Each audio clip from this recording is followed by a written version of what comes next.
Good evening, ladies and gentlemen, and spectators of Indian Community Relief Fund webinar talk show series live. Today we have very eminent personalities with us in the panel. A depicting introduction would be definitely done by Raji Unnikrishnan. So I will just briefly welcome all of you. Madam Meenakshi Lekhi, Member of Parliament from Delhi, and Madam Mona Almoid, Managing Director of Vaikal Moidan Group and Sons, and Mrs. Nisha Rangarajan, representing ICRF into this talk show.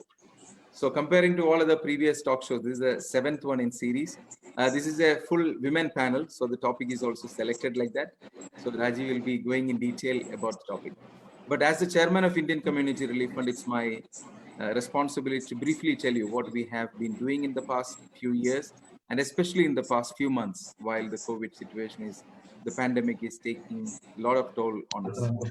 So ICRF is an organization working under the Embassy of India for the past 21 years, and our basic responsibility is to make sure that our community is being taken care in terms of all the needs that they are.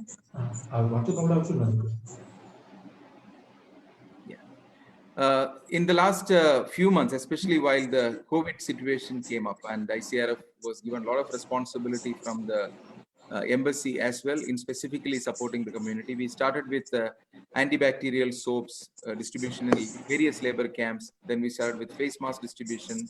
Then we started with sanitizers distribution in various labor camps. Then came the issue of the food not being available, especially for the various sectors of workers, which is barbers and cleaning workers and laundry workers, so many sectors, restaurant workers, hotel workers. So we had to deliver food for those kind of people, and ICRF took up that responsibility. And in just last 3.5 months, we have delivered food for over 10,000 people, and to the tune of approximately 40 tons of dry ration we have delivered. So that's a huge achievement from our perspective. And during the time of COVID itself, we started helping people when they wanted to go back to India, especially who could not really afford to buy the ticket. So far, we have supported over 50 members of our community who were otherwise would have been stuck in Bahrain. We have helped them to go back to their family, their hometown.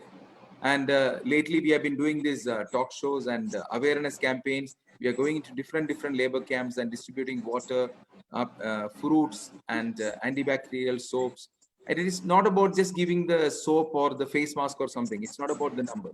It's all about creating that awareness, and they're aware, okay, I should be using this so that I'm protected in every sense of it. That kind of a communication, we are reaching to the community members who may not be otherwise, may not be hearing it or may not be aware about all these kind of things. So we are able to do these kind of communications to them. We have created multiple videos, multiple database videos, and we have sent it to the people how to save yourself from COVID spread and like that.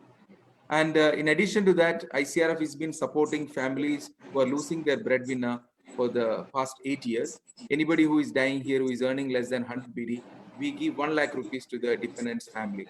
So that's been going on for so long.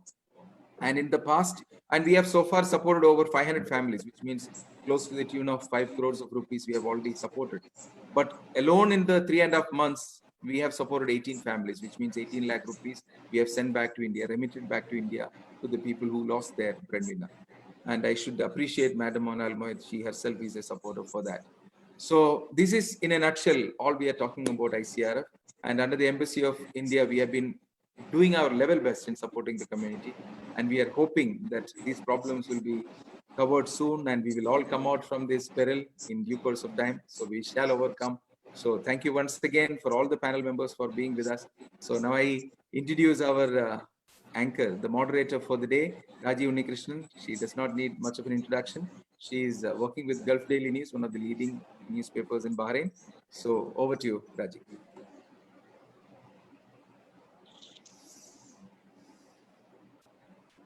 Unmute, Raji. Thank you, Arul. Thank you for that introduction on ICRF. It's always very heartening to hear the community standing together in support of the community itself. Thank you so much, Arul, and good job. And well, coming to today's session of the webinar, Living with COVID, organized by the Indian Community Relief Fund, It's indeed an honor to be the moderator for this evening. It's titled Protecting Our Households During the Pandemic. And as Arul rightly pointed out, it's a very special day today because we have an all-women panel today. This is the first time. Are we clear? Is there a problem with the audio? Are we okay? Yes. Yeah, we can hear you. Great. Okay. It's an all-women panel today. And when we are talking of protecting our households during the pandemic, when we hear the word household or home, who comes to our mind? Mom, mother, or woman, isn't it? So, well, this topic of protecting our household during the pandemic definitely is not limited to women, but I think that is a point from where we should start off with, addressing the concerns of women, the impact on women during the pandemic. Well, that's a topic about, and in the coming days, I think we will go more on this topic. But today, we'll focus more on women in India and in Bahrain, the expatriate families, and how the pandemic has impacted. And I'm really happy to be here to introduce three eminent women this evening who will be joining us on this Facebook Live interaction to discuss this topic as well as address concerns and questions from the public. The very first name that I would like to say is Ms. Mona Al-Moed, and that name needs no introduction in Bahrain. But then for all those who are joining us this evening, let me introduce her. She is a Shura Council member, which is the upper house of Bahrain's parliament, which has its members directly appointed by the king. And she's a businesswoman, a philanthropist, an environmentalist, a women's rights campaigner, and the founder of Migrant Workers Protection Society. Well, MWPS, or Migrant Workers Protection Society, is a very prominent name in the society. It's very close to every expatriate's heart. And she has been the heart behind it. I would not call it the brain. She was the heart behind it. And Ms. Al-Moed has been very close to all of us. And she's known as a very soft and sweet person, despite being a woman heading one of the largest family businesses in the country. She is the managing director of YK Al-Moed. And she is voted the third most influential Arab women's list in the MENA region by Forbes Middle East in 2013. And in 2019, she was the fourth of the 10 women heading family businesses in the Middle East. And in 2018, she was the eighth out of the 100 most influential Arab women in the Middle East. And this speaks, and it goes on and on and on. Well, we all know what Ms. Al-Moed is. Thank you, ma'am, for being with us this evening. Thank you for taking your time out for this discussion. Thank you so much. Well, let me go to our next speaker. And I do not know how to introduce her because, I'm so happy to have you, Ms. Lekhi, on this platform. Meenakshi Lekhi, the Indian politician, a parliamentarian, the national spokesperson of the ruling party, Bharatiya Janata Party, and a Supreme Court lawyer. And she is a chairman or chairperson of Parliamentary Committee on Public Undertaking. Well, some of the few things that I personally would like to say here is, she is a winner of the Best Debut Women Parliamentarian by Lokmat, which is one of India's largest read regional newspapers. I love that award, Debut Women Parliamentarian. And she writes, she speaks. I've seen her on television shows, the way she juggles with her language and words. She is a woman of a great combination. And she writes a column called Forthright in the Week magazine on contemporary issues. I'm so happy to have you, Ms. Lekhi, on this platform because I feel you're the right person to be with us this evening when we talk about women. One thing I picked up while conversing with your office prior to this meeting is that your office told me Ms. Lekhi would not want her to be branded as something for a women's topic. So I love that. I love that because you want to be speaking for mankind, not just women and man. Thank you so much for joining us this evening. I know you're running a very tight schedule. Thank you for joining. Last but not the least, host herself, Nisha Rangaraj. She is the executive committee member of the Indian Community Relief Fund. And she has been in the front with all the activities which Arul said. So she knows more of what's happening on the ground. And not only that, she's also a part of the Indian Ladies Association, yet another organization like the ICRF, where she associates with Sneha, an organization that deals with disabled and challenged children. Sorry for the word, challenged children. And she's been the General Secretary and President of the Indian Fine Arts Society. So yet another wonderful woman, a combination to her bag, like she has a feel of what's happening in. So with these three eminent women, we go on to this discussion this evening to discuss how to protect our households during the pandemic. One of the recent studies by the UN Women, it highlighted that women and girl children are working 5 times more than men during the pandemic, and that too unpaid job, mostly in healthcare and household. Well, the implication or the indication which UN Women said was this could put them under tremendous pressure. And what will be the outcome? So I think we should begin from that topic, because when we are talking of household, the unit comes down to a woman or the mother or the wife or the daughter. So my first question will be to Ms. Almoyed. Ma'am, how do you think the pandemic has affected or impacted women in Bahrain to begin with, both citizens and residents? Thank you, Raju, for your introduction, your kind introduction. I'm always flattered by what you say. Actually, you know, the COVID-19 has really affected all our life, women and men, and mostly women, of course. They suffered the most because, as you all know, children don't go to school during this difficult time. So the young small children, they take the responsibility of teaching, being a teacher to her children at home, online, and also following up with with their teachers. On top of that, she has all the housework that she has to do, and she has to all the responsibilities. And of course, there are some women who also work as nurses in hospitals. They work as doctors. They are working in all, all departments of government departments, and they have to cope with all the responsibilities.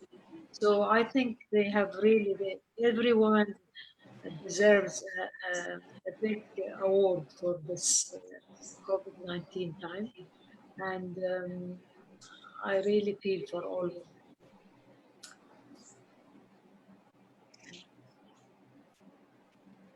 Can you hear me? I can't hear your voice. Raju, you're on mute. We can't hear you. Yes, yeah. I was just trying to mute myself because of a lot of disturbance when Ms. Almoyed was speaking. If the host could take care of that. Thank you. Thank you, ma'am, for addressing that concern to begin with. Let me turn to Ms. Lakey with the next question. Bahrain is home to 600,000 expats, of whom the lion's share is Indians.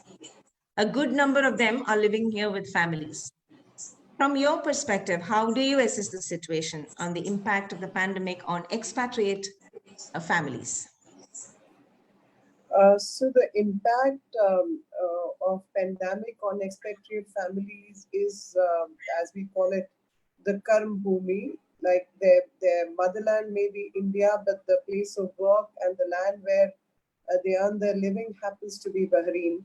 And they have contributed quite a lot in Bahrain by helping other communities, by sticking to the rules established by the Bahrainese government. And let me compliment the government of Bahrain by saying that they have worked very hard, and by having the highest number of testing per capita, Bahrain has earned its place.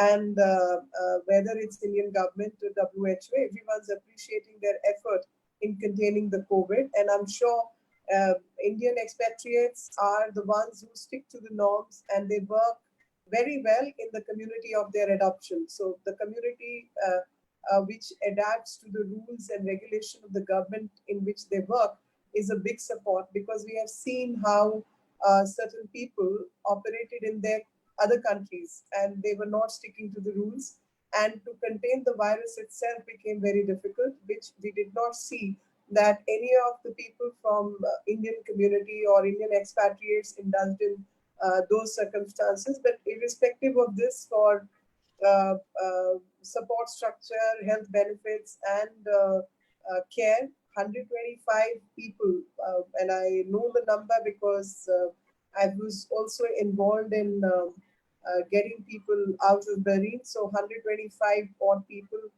flew out of Bahrain, and about 25,000 more are expected to come with the effort of the Indian government. And Indian government happened to be the very first government which picked up its nationals and citizens from other countries right in the beginning to give that emotional support to people who find themselves stranded in other countries, especially out of fear. More than the facility, it's a case of fear, and I can compliment the Bahrainis people and Bahrainis government and Indian people who have worked very well in the country of their adoption, where they work and they live for a living. So my compliments, and my assessment would be that neither Indian government nor Indian people would ever do anything untoward to be a cause of concern to the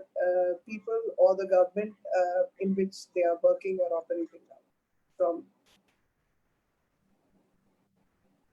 Right, rightly put, Ms. Lekhi. You said it right. Bahrain has been doing its testing of COVID cases right from day one, and it's like over 800,000 tests we have done. And that is why we have a high recovery rate, which is 91.3%, which is the highest in the region and almost one of the highest across the globe as well. So when it comes to the pandemic, as you rightly said, Bahrain government has taken a lot of measures and steps very well ahead, even before any other countries in the GCC. And for us expats, like most of us, we are here for 3 decades, more than 3 decades. So this is home to us, Bahrain is more home to us. And all these testing was done free of cost. And every quarantine facilities, treatment, everything is free of cost, irrespective of residents or expats, citizens or expats. So yes, thank you very much for that acknowledgement of this country of ours. Let me go to Nisha with my question, because she's been one on the ground, as I said, along with Arul Das and his team, doing this, I would say, like, I don't know, I've lost count of the activities they have been involved right from February end. So good job, Nisha and team. So as a woman, and when we're especially discussing this topic of households, what is your observation? What is the reality from the ground? How do you observe? Especially, we have a lot of domestic workers in the country, women who have lost their jobs in this pandemic situation. How have you found that? What is your observation on this? Would you like to begin on that, please, Nisha? Thank you, Raji, and all others on board with me. Actually, women have, they hold a lion's share on the household work and the children raising, it's actually an emotional stress, and women are anchors for all the emotional part and are better at handling the emotions in all relationships. Taking household, the domestic workers, yes, they have lost jobs. The stress is there. Like, what next? Whether we can stay here, because most of them have lost their jobs. They don't have a house to work in. Many people have restricted them to come inside because we want to do the social distancing also. So they have lost jobs. So what next? So the stress is there because they have a family to feed back home. They are breadwinners out here. They have a family to feed back home. And there's other relation. Women take up with lot of different relationships also. You have children somewhere. You have your parents in some other location. You keep thinking about it. And with the domestic workers also, they do undergo the same type of problems. Like, they have families back home. They have to send money back home, which they are not. They have lost their income. And of course, ICRF steps in. We step in in all possible ways for any domestic worker. We have started with the food supply kit. We have every person who doesn't go hungry. We see that no one goes hungry. So anybody who contacts us, we immediately send them. There is a team working behind who sends food supply, food kits, which lasts for 2 weeks for them, and then they can come back later for again if they want to be rationed. And then we do the medical. If they come back to us having some medical issues, because during this time the stress level goes up and we have no work at home, we sit, and your other parameters and health reasons go up. So that time we again step in, ICRF steps in with the ICRF medical. So we give them free medicines, we arrange medical facilities for them, we try to get their work medical tests done. We step in like that. And of course with again with the repatriate, we have, more importantly, we have ICRF Life, something called ICRF Life, where you can actually, like, you can call us, we are there to help you. We just talk it out. The only thing that at this stressful moment is you need to talk out to somebody. You need someone to listen to you, someone to, like, help you out, someone. So we give that confidence. We want them, you talk to us. We tell them not to have go into drugs or go into alcohol or try to spend some more time there, and diet. We tell them to stay healthy. So we're there at ICRF Life, also works 24/7 to receive all calls, to be with them. And domestic problems arise nowadays because of the stress that is going through.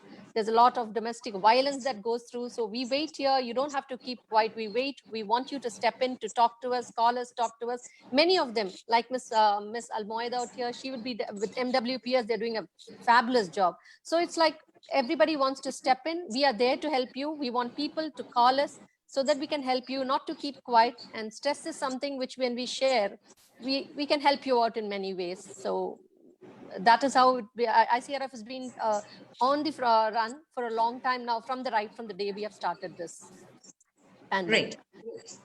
Thank you, Nisha, for that feedback on ICRF and activities.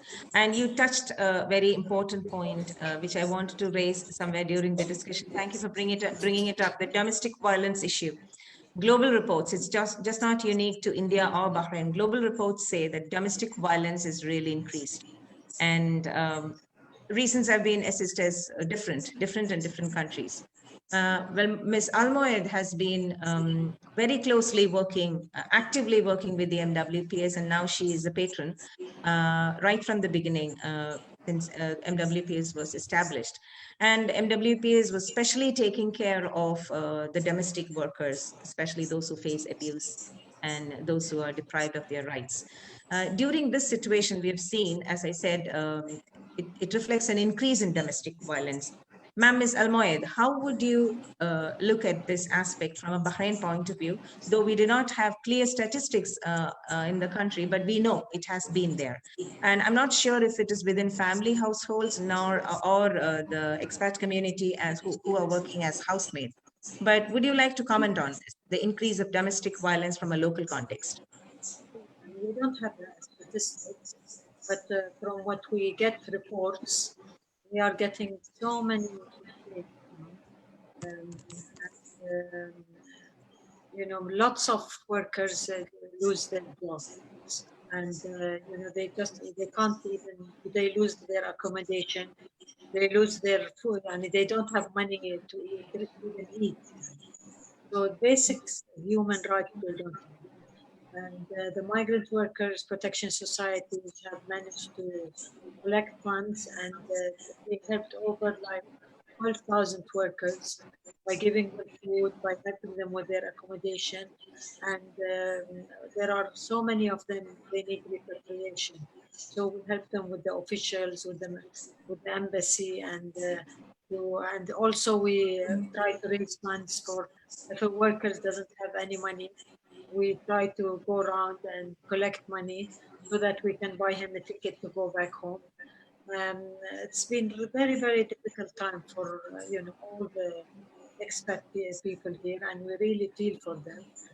But thanks God, as you said, Bahrain government had been very kind to the expatriates, especially the migrant workers, because when they lose their jobs, they don't, they keep them in Bahrain. They just let them look for another job. They don't force them to leave Bahrain, which is very good. And also, the national fund which they collected. I think I'm sure you heard about it, Bina Khair. This is a fund which was on TV, and they collected over 12 million dinars. And also, I heard from few of the expats, which I know, that they received some monetary assistance from this campaign, which is very good. And they are treating also, like you said, with the testing, with the medication. They don't ask them for money, but they've been very good with the workers. And the Bahraini in general, they are very kind.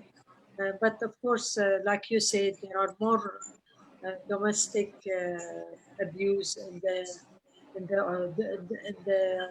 homes of, like the nannies who, what we call household. There is more complaints now, because I think the Bahraini families are also suffering, because many of them lost their jobs. So of course it's not easy to be nice to your workers when you don't have a job, and you don't. So we are all suffering. It's not like only the expatriates. So Bahrain is also suffering, and we are trying to help as much as we can. Thank you, ma'am. Ma'am, I think your mic is having a slight problem. For the next time when you speak, can you please speak a little louder? I think that's a feedback from the host. Next time. Thank you, ma'am. So coming back to Ms. Lekhi, we have a question. Maybe I would take that question for you if you're ready for it. It's asking, as we all know, women take care of the family. What are the additional precautions suggested by the panel to safeguard the family? Before going into the question, Ms. Lekhi, as we heard from Ms. Almoy, and as I said, and you are aware as well about the domestic violence concerns across the globe and in Bahrain and in India, the women lot are really vulnerable. And in this situation, it's important that we protect the women community, because they being, as we said earlier, being the basic unit of the family, the household needs to be protected. They need to be protected from the stress and strain. So as is rightly this question puts in, what are your suggestions about how can we additionally protect them or take more precautions during the pandemic? So there are two aspects to the question and two limbs to the answer. The first limb is domestic violence, which is, as it is, pretty high and unrecognized human rights violation across the globe in every country.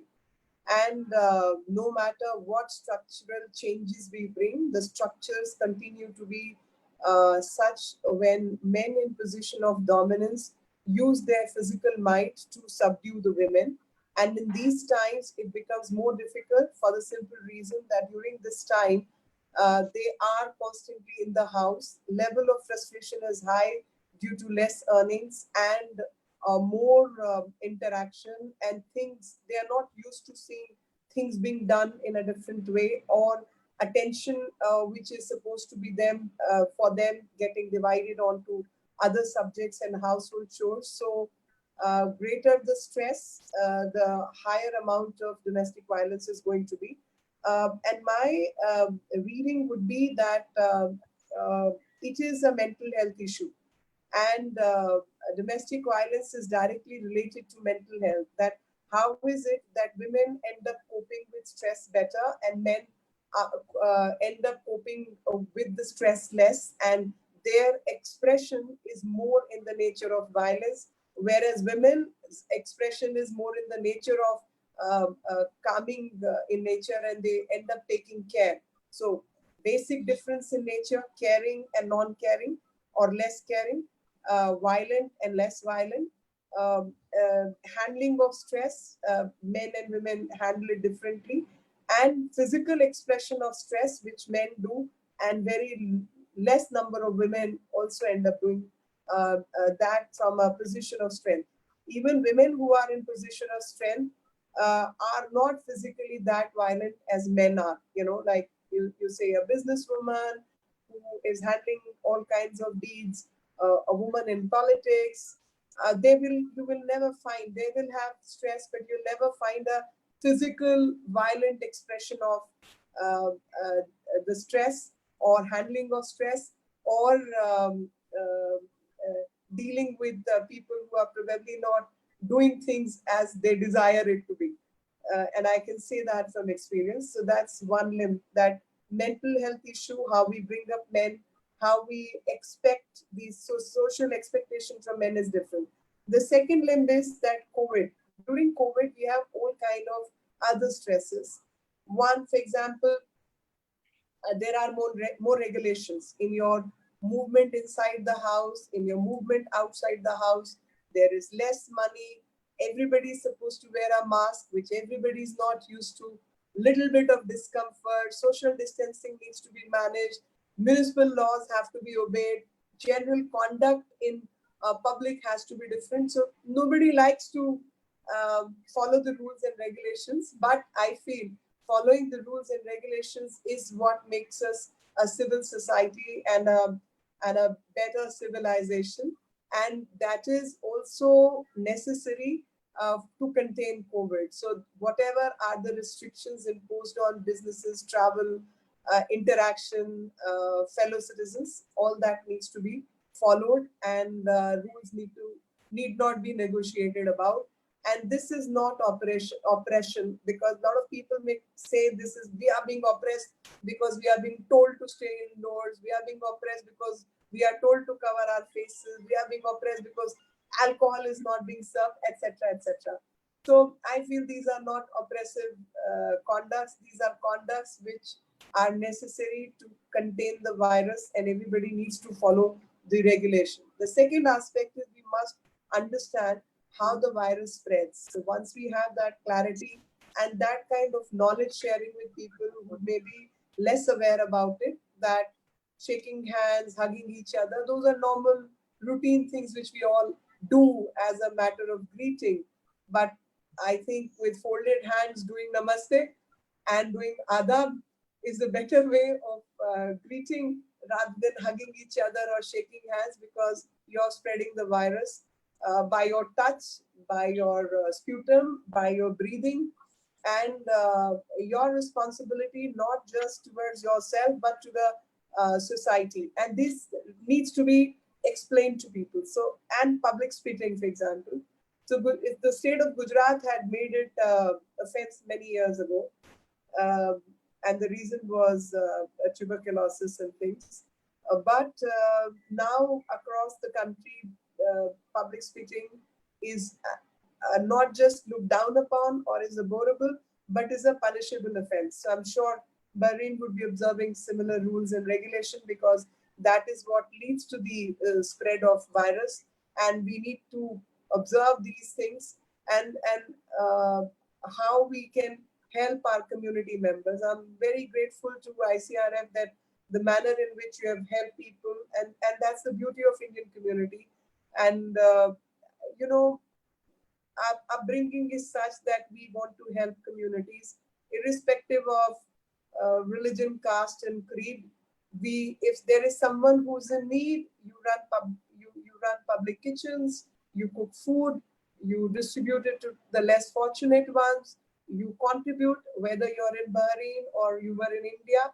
I think the civil society has always come forward to support the government effort, and which is a fantastic aspect of Indian community. And I'm grateful that you have continued with your services towards the community. There will be people who are in home isolation. There will be people who are aged above the age of 50 there, or small children who have issues with labor shortage, who have less time, less money.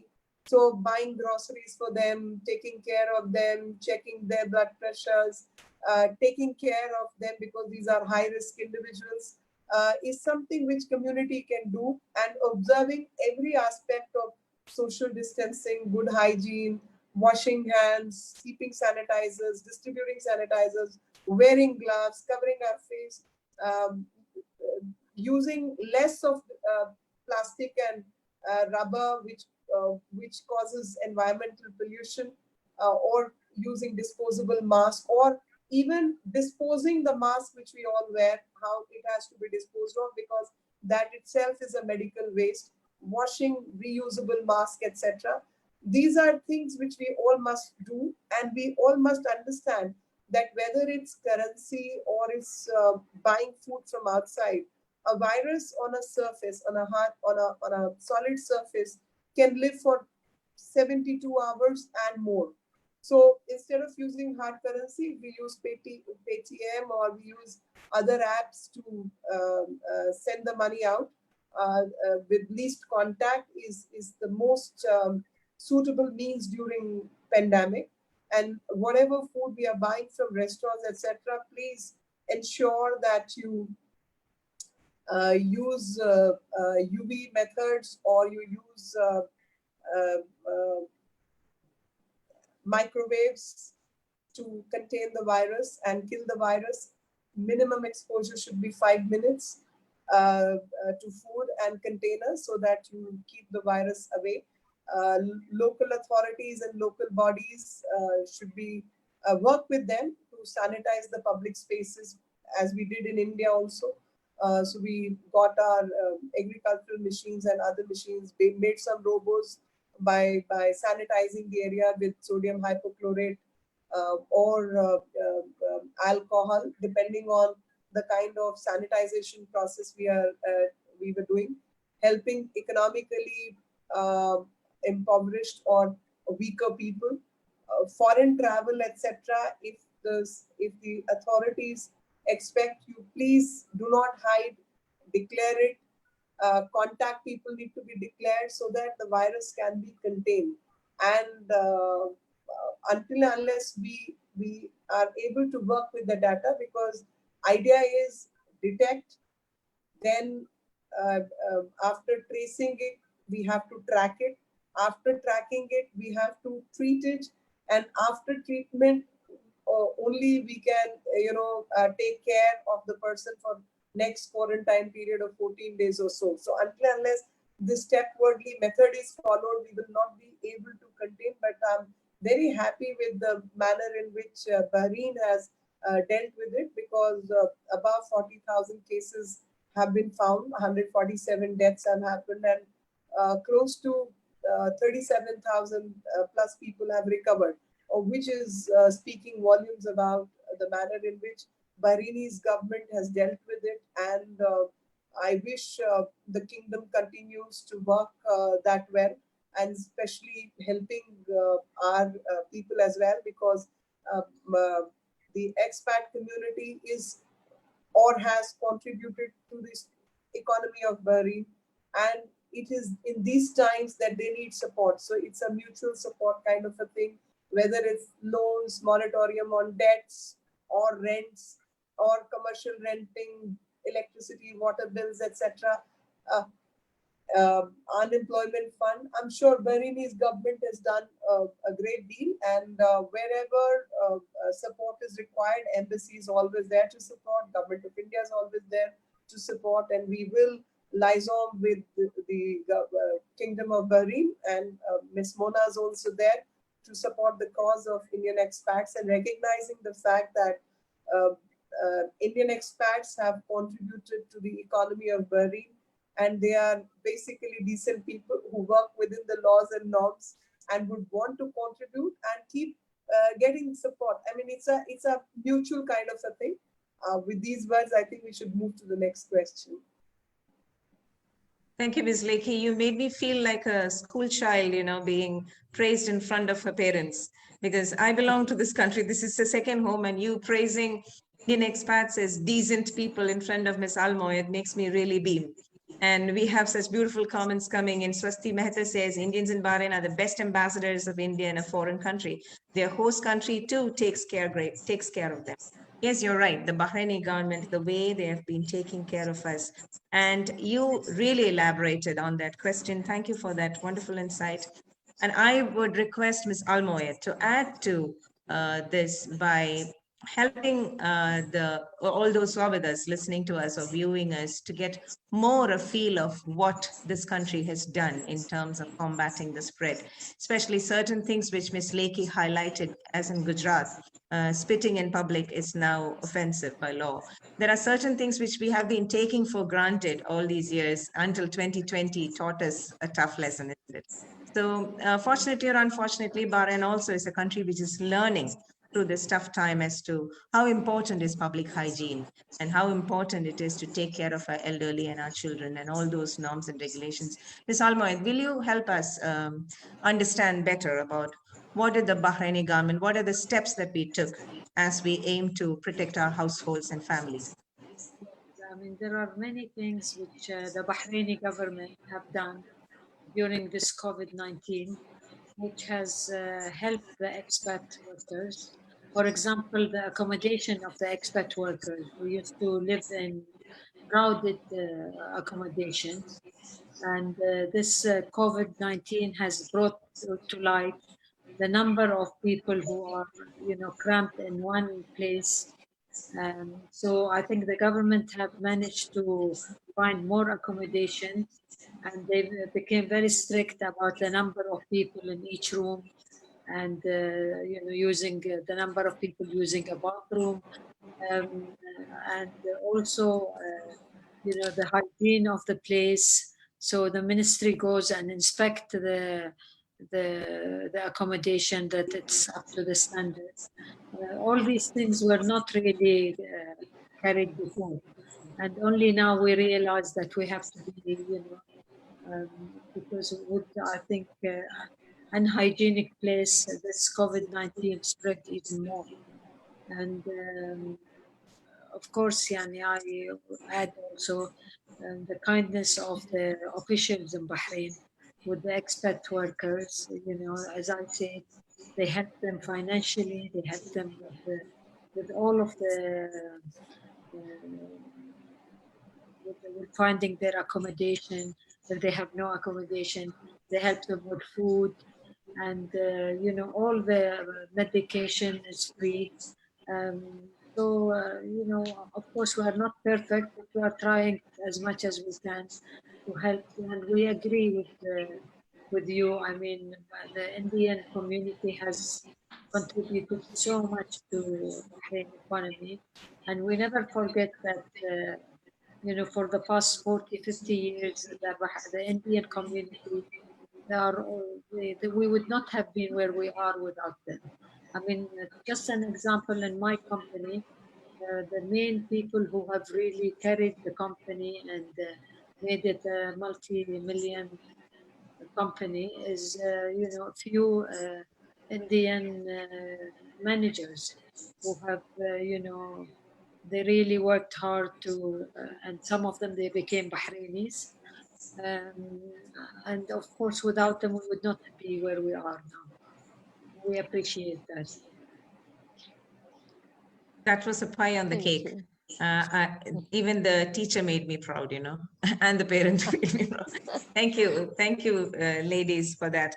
Ma'am, if I may ask you one more question from one of our viewers, it is specifically addressed to you before we move on to the next part of the topic. As the schools are still closed and the reopening is still not announced, kindly advise what are the options Bahrain would be looking for the children as they are stuck home for almost 6 months. Well, children are indeed a part of families, and when we are talking of protecting our households, I think this question is a valid question. Would you like to address it, please? Sorry, is it for me or for? Yes, it is specifically for Ms. Mona Almoyed. Sorry, what is the question? The schools, the person says Polar AC, that's the name of the person. The schools are still closed and reopening is still not announced. Yes. Kindly advise what are the options Bahrain would be looking for the children as they are stuck home for almost 6 months. Well, there are few programs online, which is called summer programs, all the children in Bahrain, run by the Ministry of Education. And of course, there isn't much because social distancing is very important. Parents are worried about their children going out and mixing with other children. But as far as I know, that I think school will start normally from September, but it will be optional. You can send your children to school or you can educate them online at home. So it's up to the mother to decide whether she wants to risk and take her children to school or just stay at home and have more work with them. Great. Um, Thank you very much, ma'am. I have one question from Meera Ravi, which I would pick a cue from the mental health situations which was discussed. Ms. Lakey, if you would like to address on, sorry, Ms. Lakey was the one who highlighted it. Ms. Almoed, again, would you like to address this? Are conditions in Bahrain easier for running a household for men or women? What about access to health and mental health care for women domestic workers?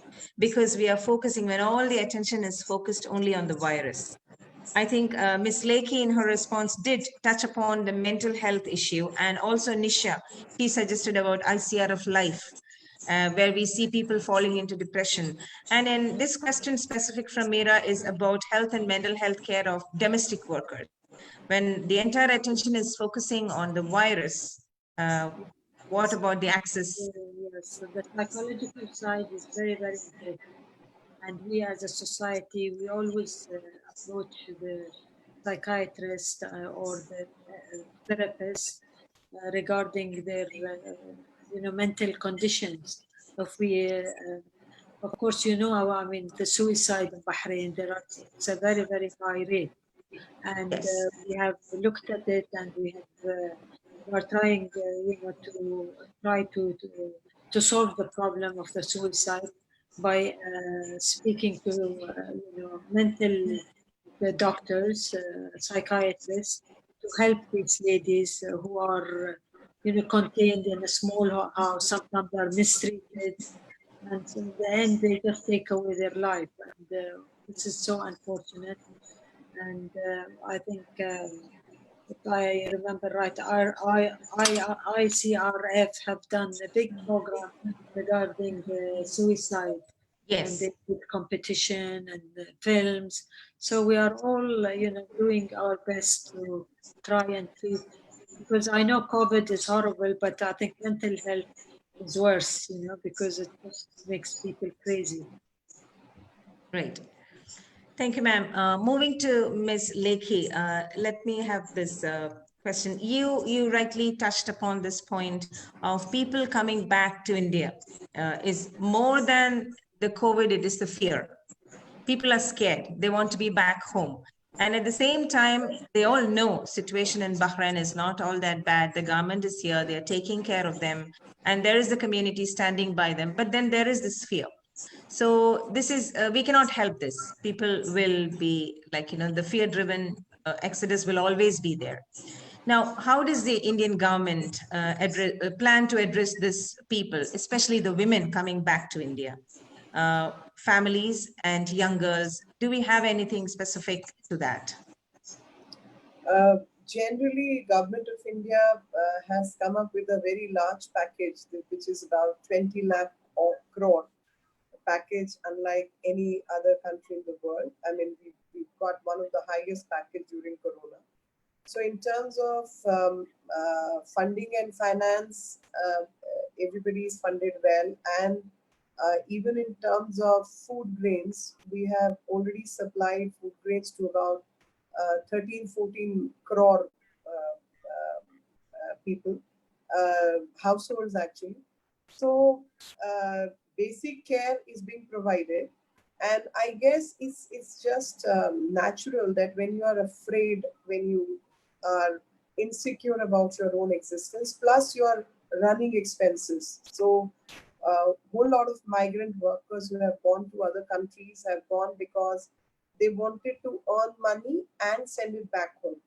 Now they are not in a position to earn money and their expenses keep piling up. So because expenses keep piling up, under those circumstances, they feel that at least when we go back home, money not spent is money earned. So at least your expenditure is low, your upkeep and rental, etc., or managing your household is low, and thus they come back. and having a parent or a brother or a sister or a relative around only helps you mentally more, that you have the comfort of a home. So so far as we are concerned, we would not say one way or the other. It is for people to decide if they want to live in Bahrain. Embassy of India is always available to you for any kind of support. Community, Indian community, expat community is always there. We can liaison with the Bahrainis government also and the kingdom to help support, and people like Miss Mona and others are there to support. If you want to come back home, you're more than welcome, and whatever support government of India needs to give, we are always there. I mean, it is your country, it is your home. So far as I mean, I would share just one small story. As you know, I'm an MP from New Delhi. I am not somebody from Kerala or Tamil Nadu or Punjab or other places. But people from across the country have written to me who are in other countries, and they wanted to come back on Vande Bharat flights. And I have been forwarding all those letters and recommendations to Ministry of External Affairs. So this is our commitment to people of India, not only as an MP, but as an Indian. So our commitment to Indians will always be there, whatever support. And when it comes to mental health, I'll just make one suggestion. During COVID, we found it difficult to contact doctors, and COVID took over every other ailment. So if you have a blood pressure or a diabetes or a sore throat or toothache, you didn't know where to go because doctors are not available. And you would die of COVID, but you'll probably have a artery bust because of high blood pressure, because that's not being managed. So under those circumstances, we started with something called Doc OPD. In my constituency, I started this app called DOC Doc Dash OPD, where where we had put about 500 odd doctors from the constituency online, available for a minuscule cost of 75 rupees, online consultation through a web communication, through app-based communication, and you could show your symptoms, speak to the doctor, and get a consultation. And this consultation was free of cost for anybody who's above the age of 60. Senior citizens, it's all free. And the 70 rupees, 75 rupees also was being charged because there's a managing cost attached to any app-based application. You know, you need to pay for the cloud services, you need to pay for some other services. It was charged for that reason. And Digital India platform, which Government of India runs, and they have CSC centers also. So CSC centers provide all kinds of services, and one of them is telemedicine. So telemedicine is something which we have all been working with, and even mental health issues we have been trying to address, because there are some psychiatrists and other doctors who are available. Because we understand, you see, isolation is something which human beings find it very, very hard to deal with. And that is why we are called social animals, because we need society, we need people, we need to talk to each other. Sitting in Bahrain and me sitting in Delhi, we are talking. And this interaction, even if it's not physical, it is just emotional connect with our own people. It satisfies both sides and those who are watching. So that kind of interaction and connection is the identity of human beings. And I'm happy that Indian community is trying to serve people. So even if you just have, you know, like some afternoon time, you can decide on 4 to 5 that ladies or men or children specific, you know, Monday it will be all women, Tuesday it will be all men, Wednesday it will be all children, like that, rotate. Then there will be all senior citizens. Set up these communication things, and half the problems will be dealt with by talking and addressing. And somebody will come up with some solution or the other. I mean, doing yoga within your confines, at least you recharge your body, you're able to teach children the right thing, you're able to keep your health parameters right, non-toxic lifestyle. Going vegan and vegetarian is one great way of cleansing the system. So I guess all kind of health options are available, provided we try and search for it.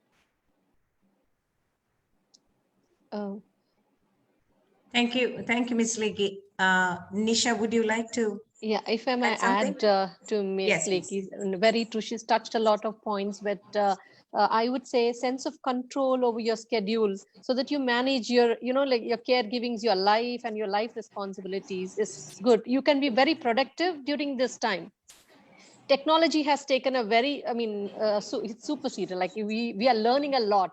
I'm not talking about the domestic workers, even the middle level women or the upper, everybody goes through some sort of stress, having children at home, having the husbands at home who have work from home, but there's a lot of connection that is happening with the families. With the technology going up, we are able to do meetings. We are catching up with our own families back home, though if not speaking, we can see them, which gives a little, we pacify. Okay, I'm seeing my mom today, I'm seeing my cousin today. It's like, you're connecting to the world, all over the world, though with a lot of time difference. We're making time, we do talk to them.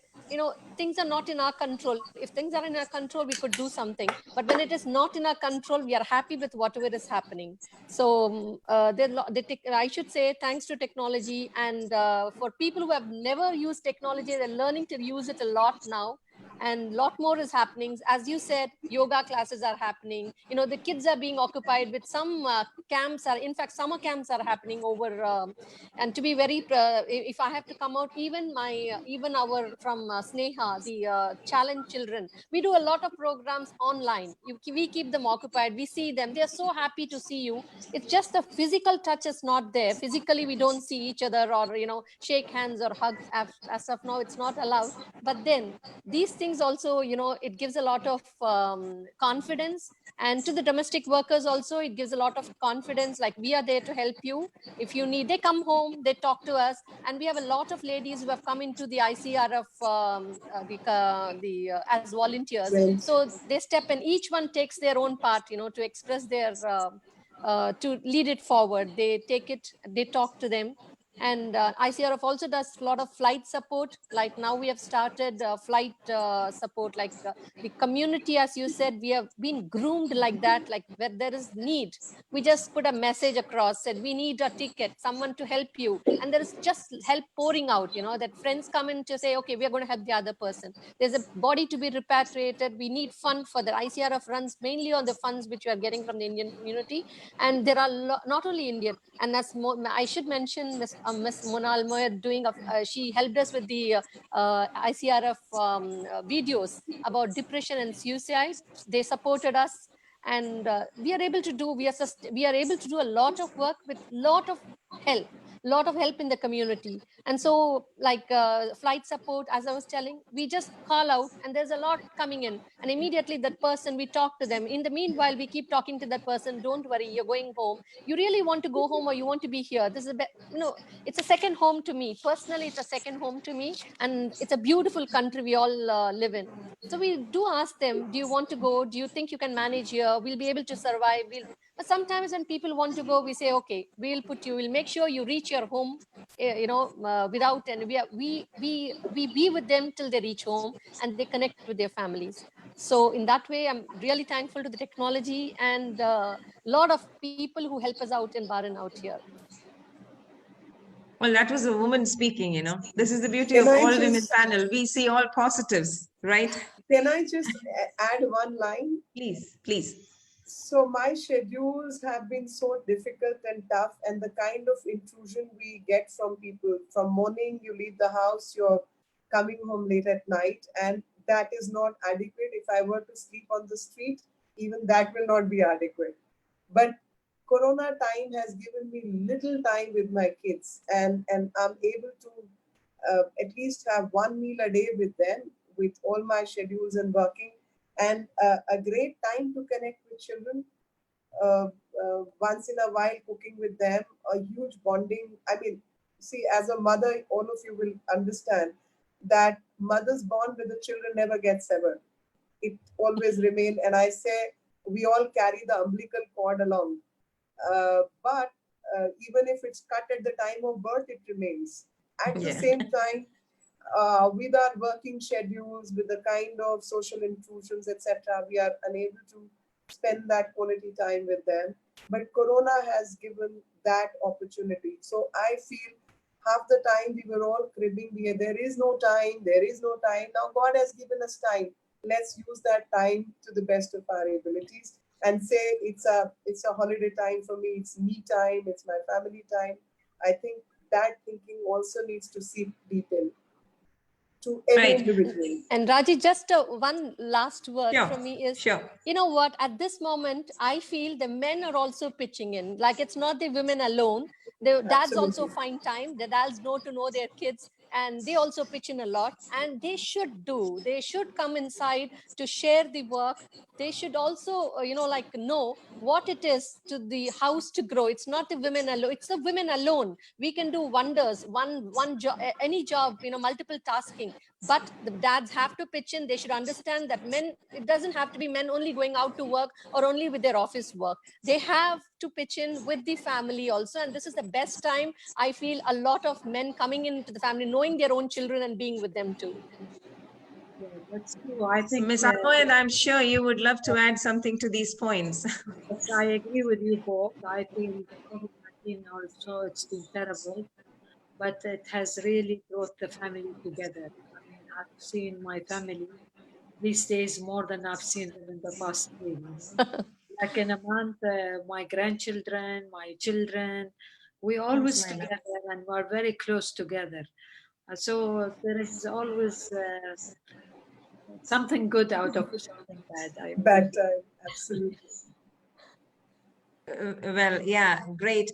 Because, when we get to these kind of points, I think we start speaking, right? From women, we are mothers, and we want the men to step in, pitch in. Yes.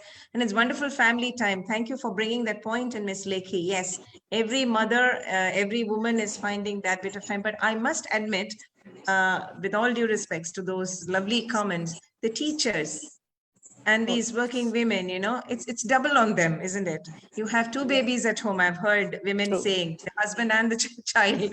So we have to accept that as well. But it's beautiful family time indeed. The pandemic has brought to us some good times as well. And we can learn from those as well. I have one question coming in from Nitin Jacob. Women with smaller children where children are positive are allowed to go to the quarantine centers. What is your opinion about the panel about those women who get positive of COVID being in quarantine? Ms. Almoyed, would you like to give me your opinion on that? When small children or babies or young children, for that matter, below 10 years of age, if they are tested positive, what is your opinion? Because we have had cases like that, and Bahrain has been very accommodative where mothers were allowed to go with the children. But do you think like we should come to a certain agreement, a standard agreement as to how mothers should go with these children? I think that is what Nitin Jacob was asking. Yeah, I agree. I think the Ministry of Health should make exceptional for children below a certain age that their mother should be accompanied with them, or somebody to take care of them, because it's too difficult for a child to be in this hospital on his own with surrounded by strangers. And I think they do that. They allow them. Of course, the mother has to be protected as well. Great. Before we end, before we come to a close, I'm sure both Ms. Lekhi and Ms. Almoyed, you would be able to comment on yoga and meditation. I think both of you are into this, especially for women, because we started off by discussing the stress level on, and we really need practical solutions to it, because the fact remains that women are stressed. Though we are multitaskers, though we are Wonder Women, we can do all this, but still the stress factor is there, and it stresses out at the end of the day. And that's when we reach out to mental health assistance. Let that not happen. So as governments and as individuals and as influential women, like both Ms. Almoyed and Ms. Lekhi, and even Nisha, how do we suggest, what are the methods that we can, or what can we advise to women, especially like yoga, Would you like to address before we conclude the discussion, please? You want me or shall I speak? Yes, please. You can start. Yeah, I am actually, I have been practicing yoga for maybe 20 years, and I do it on a daily basis. And I really believe it's a very good way to relax me. As I said also before, gardening is also a relaxing time to be close to nature. And any sort of exercise is very, very good, because when you are at home doing nothing, it's always good to move yourself and go for walks. Of course, the weather these days doesn't allow us, but when the weather is a bit better, it's very important to, do exercise, yoga, gardening, and I feel these are very important for humans. Ms. Lekhi, would you like to add to the yoga and meditation aspects? You're on mute. Sorry, is it better? Yes. So I have been a yoga practitioner. I don't know. I think I was 10-year-old or something.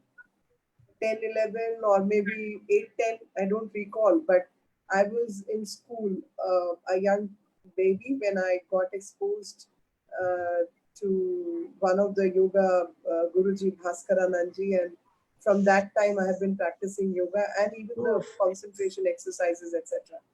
So for me, it's always been part of me. I mean, I've lived with it. I don't know any other way. With age and time, there are certain asanas which I can no longer do, but I still manage to do and defy my age also sometimes by being able to do certain things. Sometimes, if I have adequate time, I do go to parks and play public places, observing all rules and regulation, covering my face cover. On the contrary, I laugh sometimes and I say, face cover has given me incognito identity, that I can walk anywhere without being identified, which is a great thing. And every day I change the place, by God's grace, Delhi is great in terms of public spaces and public places and gardens and forests and all. So every day I go to a new area and I have done my inspection and I have walked the area also incognito. Nobody knows who's walking. And I've made my notes and remarks. So like those good old days when the kings used to go on the disguise, right? Absolutely, absolutely. And people don't expect you, so you are able to do so much. Take stock, yes, able to yes. see for yourself. And weather's a little sultry right now because it's a rainy season, but fantastic. It's a great experience. And I remember this morning itself, I saw some flowering cacti in Delhi, which was beautiful. I mean, we saw a whole bunch in a forest, which was cacti growing, and one was able to see the flowering cacti. I guess being in touch with nature helps everyone. So the higher the opportunity, greater it is. But whatever is available, like in say living compounds, if there's space in the parking area and lower ground floor, etc. Even that can be utilized for a walk, or just do a walk in a basement. I would suggest to people who are probably not able to go out in the sun, in the heat, but you can always walk in the parking lot in the basement. And going up and down those stories itself will help stay fit. And sometimes these memories should stay with us, how we all coped with bad times, and bad times should bring the best in us. That's what I believe in. Great. See, once again, I would say I love this panel. I love this discussion because we spoke of so many things, right? From mental health, domestic violence, to nature and rain and beauty, isn't it? Who else can do it but women? Good job, ladies. Thank you very much for this evening. We go into our final comments, starting with Ms. Almoyed, Ms. Lekhi, and Nisha. If you would give us the final comments on this topic of protecting household during COVID. Ms. Almoyed. Well, thank you for giving me the opportunity to express my opinion. And I really feel that women are strong and they will come, they will face the COVID and they will come out stronger. And we have gone through many bad things in our life, and life is always ups and downs. And I really feel that we will all come out stronger than before. Ms. Lekhi. So I ditto the comments of Ms. Almoy, and I would say that I have full faith in goodness and humanity. I am so sure that we will all stand together and defeat the not just COVID, but those negative energies which have caused a problem like COVID and who are responsible for spread of the virus. We will fight it all together, and we will work together for the cause of humanity and mankind. Stay safe, stay healthy. Pray to God that we all are safe and humanity and mankind is safe enough for us to go forward. And we have also realized that it's not just the material things which makes us who we are. We all need material help, but more than that, we need goodness of behavior in mankind, which will take us forward. So my prayers for everyone's safety and security and well-being. Thank you very much. Jai Hind. Ms. Rangaraj. COVID, as they say, it's going to be with us for some more time, probably. We will overcome it. We actually speaking, it'll be a part of our life. The more you think about it, the more you're going to, let's not think about it. And women, as women, we know how to do the stress buster, whether it's cooking, whether it's, just pick up your phone, talk to people, talk to your friends for just 2-3 minutes. You are re-energized, you're reactivated, and to continue. So we all will work together in ICRF, and I mean, the situations have highlighted importance of traditional activities and methods during this time. And ICRF is always there to help you out. We stand by, and we have a lot of ladies. We welcome ladies to come on board so that we could continue doing this good work along with our Ms. Almoyed out here, and with the maximum effort from the Indian government also. So thank you very much for giving me an opportunity to be with you all. And Thank you. power Thank you very matters. much. Thank you very much, ladies.